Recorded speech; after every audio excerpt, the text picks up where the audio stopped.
Hey, thanks for staying tuned. Well, let's delve right into it. Well, joining the compounding calls for the same move as a sure way to solving the petroleum issues in Nigeria, the Petroleum Products Retail Outlets Owners Association of Nigeria, Petron, recently requested the federal government to privatize the Port Harcourt and Warri Refineries in 2025 to firms for efficiency and reduction of government spending. The Petron made the request in a document entitled "To Whom It May Concern," obtained by media in Abuja. Well, the document was signed by the National President, Billy Harris, Secretary, Barrister Adedibu, and Public Relations Officer, Dr. Joseph Obele.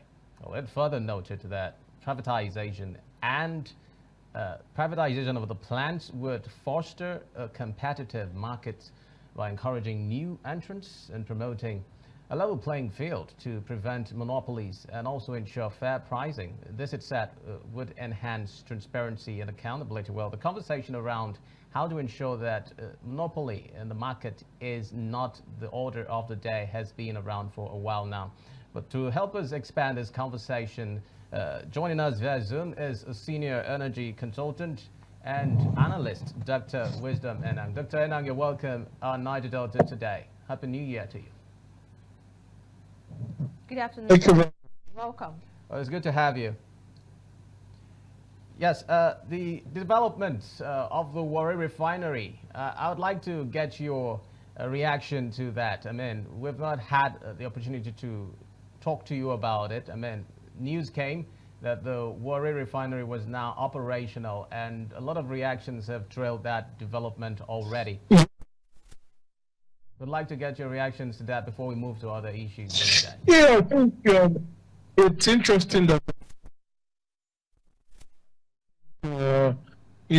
my biggest problem is, have we learned or applied the lessons learned from the Port Harcourt refinery? And then it keeps shutting down without reasons, and there are no patterns to detect exactly whether the shutdown, what exactly is the problem. And so that's my biggest concern. We started up, but we also hear the GMD of NMTCL say that there are still bits and pieces to do. How those bits and pieces are going to ultimately affect the reliability of the plant is what we have to watch out for in the future.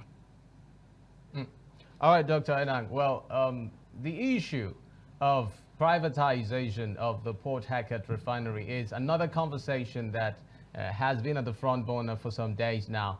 Now, we understand that this conversation is not just starting today. It has been in the polity for a while, and some persons believe that indeed this could be the best foot forward if we truly want to solve the pertinent issues that concern our that sector that has to do with energy. But then I would like to get your reaction as regards this call. I mean, to be honest, when you're looking at privatization, even the NMTCL have, there've been musings of privatization across the rhetoric of the NMTCL. But what it is that the privatization, as it is referred to by the NMPCL, has got to do with outsourcing privatization, when it has to do with completely. Now, the reason I say so is, even if you outsource operations and maintenance, as long as the decision making is coming from the from the NNPCL, for example, not much would change. So the question is, are we privatizing the operations and maintenance, or are we completely privatizing it as in selling?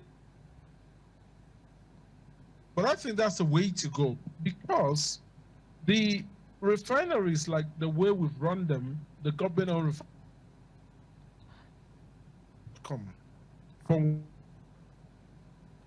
what we've done compared to the current state of the refineries and the future outlook. But I think if we sell those refineries out completely, we can have fresh minds come and ponder on it, and then we can have some clarity as to whether or not we want to keep it a refinery or a blending plant, and how exactly they're going to do the equipment upgrades to make sure that they improve reliability. So what we have at the moment is that there are some bits and pieces of upgrades going on, but you find out that the major equipment upgrades are being done, but then the minor equipment upgrades are still creating intermittent shutdown in the facilities, and that's a big worry, ultimately. So I would go for privatization, as in selling it out completely, as I think the operations and maintenance outsourcing will not do much to the reliability. Okay, Doctor, but how would the privatization boost the Nigerian economy, especially in the downstream oil sector? Well, so when you look at privatization, let's look at a classical example that has midwifed a very good success, and that is the case of Seplat, for example, that has gone on to buy a lot of the shale fields and belt capacity. What that means is that if you look at Seplat, for example, Seplat has bought those shale fields where Shell perhaps were not interested in developing or putting their investment further, or they thought the effort versus the results ratio were just too little for them to, or were just too much. Yeah, more results and less, more efforts and less outcomes. Seplat has gone in there and done that and become very prolific. More importantly, when it has to do with gas production. And so, if Seplat has done that for those fields, you can see that privatization means fresh minds will come in there. Privatization means even the way the business structure is being run could be relooked at. For example, if a multinational would say, I want to buy an oil and gas multinational, for example, or a big player says, I want to buy those refineries up, what it would create better benefit is this. The multinational has an upstream field, or the Nigerian player has an upstream field, and is using the refinery to refine the crude that is coming from its upstream field, meaning it doesn't have to wait for crude to be delivered from a different source. It's basically refining and selling those products. And what that means is that he would have better profit margins, because the moment you think about it, you get more from harnessing the value across the value chain, and that downstream value chain. You get more margins than if you just sold the raw crude. So if we were to outsource it, if we were to privatize it to a company that has an existing upstream firm, then yes, there'll be so much benefit, more jobs created, there'll be better economic outlook for the nation, because we would have these harnessing across the value chains, which we're losing at the moment, and there'll be better reliability, because it is an upstream player that has crude, and so he has guarantee of feedstock already. Okay, thank you very much. And I want to bring this to the fore. In the recent report by Huriwa, they made mention of the reason they called for privatization is actually for transparency. Now, is it possible, or what would you recommend as steps to be taken to ensure transparency, even in the process of privatization? I think when you talk about transparency, I always talk about the 3 Ds. That is the discuss, the disclose, and the document. So, the right step should be you disclose things, you discuss, and you document. And that's the way to put transparency in place. And I think the NMTCL hasn't done well in terms of disclosing some of their very good intents. Fantastic intents. But at the end of the day, those intents do not translate to actions that shows that there was a goodwill behind the intent. Okay. And so I think what NMPCL can do differently is come out quite clearly about what the situation is. Because for my personal investigation, I do know that sometimes the experts suggest different things in terms of the state of the situation of the refineries and the outcomes of the repairs that is going on. But the NNPC have put a different rhetoric out there, necessarily because they want to calm tensions in the public. So I think we need to either create a dichotomy between being technically correct and being politically correct. And I think technically correct should be the way forward, not really trying to put out the politically correct rhetoric. Otherwise, you end up getting politically correct, but at the end of the day, technically that facility would not run, or not run at least in the way we expect it to run. So I think the NNPCL can just imbibe some of those 3Ds that I said: disclose, discuss, and document, and make sure that they carry the critical stakeholders along. And if the facilities will not run, let's know it up front, because we see the the discussion with the Obasanjo coming out to say, look, that he had called, as the former president of Nigeria, saying he had called Shell and said, can you run this? And they gave him 3 reasons. The facility is too small. The way we've run it is very inefficient and it's going to cause problem downline, and the corruption in the system. The question is, how have the NNPCL since addressed the 3 critical things that was highlighted and that still plagues the system till today? And if we have those clarity and the answers, it means we are one step forward towards running that system transparently and yielding optimal outcomes. Okay, thank you so very much, Dr. Enang. But before I hand you over to Terrific, this question, you talked about carrying stakeholders along. Now, is this part of the local communities? Because we know that these refineries, where they are sited, they have locals working in this place. Now, this privatization, is it going to lead to job losses for these local communities? And should that be brought forward in an attempt to be transparent? Absolutely, it's a comprehensive approach. Transparency means you know, put every card on the table. Both the government, guys that are policymakers, both the non-governmental organizations, both the host communities as well as your technical expert. Everybody needs to be on the table, because technically everybody brings things to bear. Let me give you context. Even if you're doing an operational environmental impact assessment, that in itself can affect the functionality of that facility. And so when it comes to whether or not your facility is going to be operational and give you full outcomes, everybody needs to be on the table. And the truth of the matter is, even the commercial folks, because if the marketers, for example, who are supposed to, get your products and go and sell, are not informed about what is going on in that refinery, or whether or not your refinery is even producing as to the quota that you're publishing, then they too can create an artificial panic.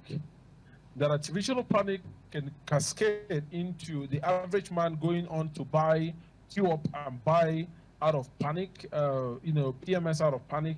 And that means that they can get the prices going up artificially because of the artificial panic buying. So you see that everybody, both from the commercial side of things, as well as people from the technical side of things, brings something to the table when it comes to the operations and the sustainability, even from an economic standpoint and a technical standpoint, of the refinery itself. All right, Dr. Enang. Well, just before we move to one other very pertinent issue and bring some reactions from social media that we're tracking at this time, well, the issue of what gains we may have made since the privatization, since the refinery started working, and then also we talk about the removal of fuel subsidy in terms of curbing smuggling. I'm wondering, what gains have we made so far? Are there any gains? And when you talk about collaboration with other countries of like minds, what would you say would help in ensuring that we truly reach that stability within the oil sector? Well, I think we have made privatization has clearly brought competitiveness, because right now you see the, the privatization aspect has brought some sort of has brought some sort of collaboration with the investment community, something that we were not having before then. And the second thing is the privatization right now has opened up the market in a very competitive way. And that's really important. But I think we are yet to get to the point where we have been able to get more value from that. Okay. I think that's where we need to head off to, ultimately. All right, Dr. Enang. Well, we have some reactions on social media, and the first one here is from Salem Hamid. He says, I feel ashamed when one Thai student told me that his project is on Nigeria oil sector. The guy was telling me about corruption by NNPC in detail. I tried to defend Nigeria, but the guy kept bringing facts. He recommends privatization of the 4 refinery as a way out. That is from Salem Hamid. You want to react to that first before we move to the other reactions? No, I mean, like I said, privatization is the way, but I did go on to say that privatization in the context of completely selling to a different person, let fresh minds come in and tackle the problem, so we see if the problem can be approached differently for optimal outcomes. All right. Well, this one is from Lekan Adelshun. Lekan Adelshun says, let those private operators be representatives of the host communities in order to maintain peace and security of these refineries. We also have from Dr. Damu Garba Zango. He says, whatever the government or NNPC will do, let them do it for the country's refineries to start production, just saving the needed foreign exchange on importation. Also, Abu Gado says, what they did to NEPA is what's about to happen to our refineries. After using government money, they will now dispose it to their closest friends. Well, a couple of reactions there we're tracking at this time. But Dr. Enang, Amen, you've heard some of these reactions. What would you have to respond to some of that? Well, it's preemptive to say that privatization, one, is going to be at an undervalued rate, and two, that the privatization is going to be an outright sale. Like I said, there are 2 possibilities.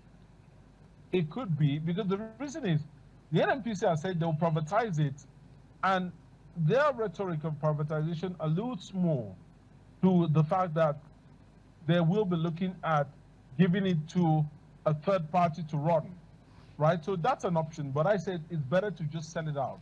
Now, when it comes to sell, it's at what value are you selling that product for, or the outfit for? And that's a different matter altogether.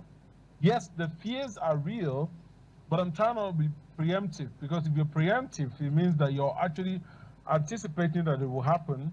But I think the first thing is to look at post the repair. How much is the value of the refinery, and what is the worth that we're really to sell it for? And why that is really critically important is that if we undervalue it, yes, they're right, that it would be the same thing like they did with the NEPA. But if we value it at the right value and sell it out, then that's good. Because sometimes, even in our daily lives, we have the same thing go on. We're being told, buy a car, sell this car as scrap, maybe for $1 million, repair some part of it, and then sell it, and you can sell it up to $4 million. And then someone will say, look, I'll repair it, make sure it's motorable, and then I'll sell it. So, I mean, it's preemptive to suggest that it will be undervalued for now. Okay, thank you, Doctor. But before we let you go, I want to ask this one question.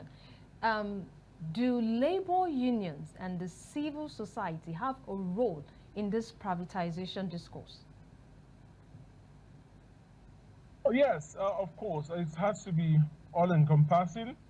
The lessons learned from the previous privatization attempts shows that we didn't carry that many people along, and which is why when the outcry came in, for example, when the Obasanjo regime had concluded plans to sell off those refineries to Dangote, at the time, when the outcry came out, it had to be reversed.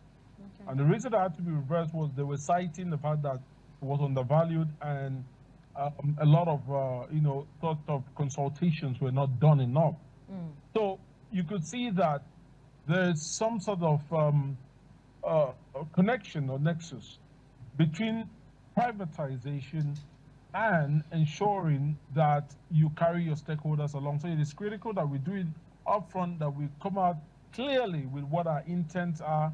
The goalposts shouldn't be shifting midway, and we should know that this is very important when it comes to liberalizing the downstream sector. Just like we spoke about just earlier about the fact that deregulation of that downstream sector has really helped in curbing cross-border smuggling. And the reason is this: when you think about the fact that you subsidize that sector, you subsidize West Africa, because there's no way close, again, that you have in terms of pricing compared to Nigeria, even currently in the West African corridor. And as such, now that we're operating a competitive market, rather than smuggling taking place, what we're having is legitimate exports, because we're price competitive.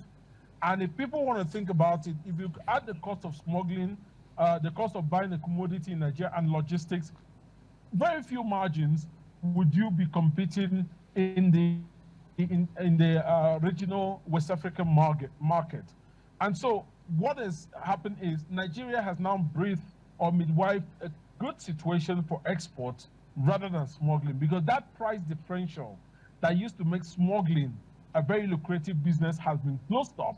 And so for you to really buy and make money, you have to buy in bulk and you have to be a smuggler. So Nigeria is putting everything in place to make sure that we liberalize the market, not only for Nigeria, but for West Africa at large, and do so in a legal way. Dr. Wisdom Enang, Senior Energy Consultant and Analyst, many thanks for your time and company. Indeed, we hope that the liberalization of the market and, of course, the conversations that you've raised as regards holistic privatization would be looked into very much by the federal government. Thank you very much for your time on the program. Thank you, sir. Thank you very much, and do enjoy the rest of your day. You You too.